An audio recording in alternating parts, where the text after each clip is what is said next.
It was a typical summer day in the small town of Blackwood. The sun was shining, the birds were chirping, and the children were playing outside. But as the day went on, the sky began to change. The once bright blue sky was now a dark and ominous orange. The heat was unbearable, and the air was thick with smoke. As the flames started to approach her home, Sarah, a mother of 3, knew she had to act fast. She quickly gathered her children and loaded them into the car. They didn't have much time to grab anything else. They just had to get out. As they drove away, Sarah could see the destruction the fire had already caused. Homes and buildings were consumed by the flames, and people were running in every direction. She knew that they were lucky to have gotten out in time. As they made their way to safety, Sarah couldn't help but feel a sense of overwhelming guilt. Her family was safe, but so many others were not. She couldn't shake the image of her neighbor she'd seen earlier, crying and holding her children close as they were evacuated from their home. As the days went on, the fires continued to spread. In the heart of it, Adrian, a veteran firefighter of 15 years, was battling the demon head-on.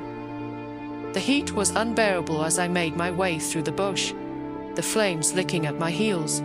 I had been fighting these fires for weeks, and my body was exhausted, but my mind was determined to keep going. I had a job to do and families to save. As I trudged through the thick smoke, I couldn't help but think about how this disaster had come to be. The drought had been severe, and the vegetation was tinder dry. All it took was a spark, and the whole area was ablaze. The fires spread quickly, and before we knew it, they were out of control. I had never seen anything like it. The flames were reaching heights of over 100 feet, and the heat was intense. It was like trying to put out a fire in an oven, but we were determined to save as many homes and lives as we could. I stumbled upon a Labrador, huddled in the middle of the bush. He was covered in soot and ash, his eyes wide with fear. I knew I had to act fast. I quickly assessed the situation and realized that the only way to safety was for me to carry him over my shoulder.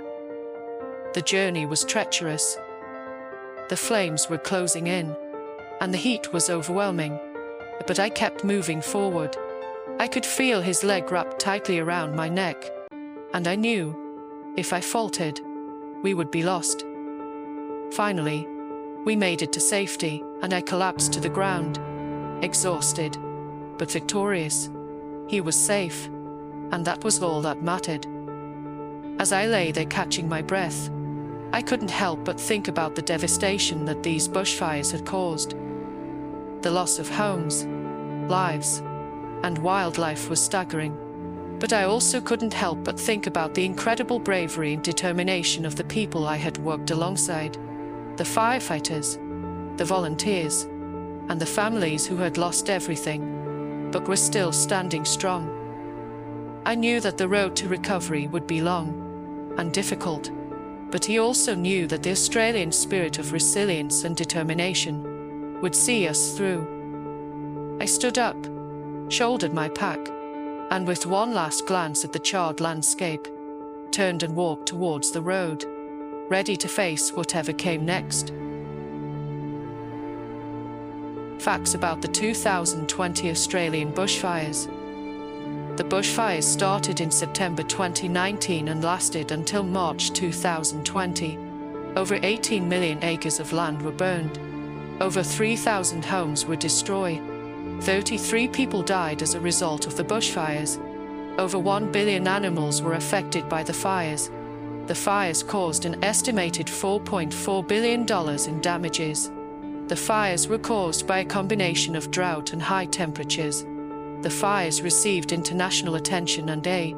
The fires brought out the best in the community, with volunteers and donations pouring in to support those affected. That was Sarah's story.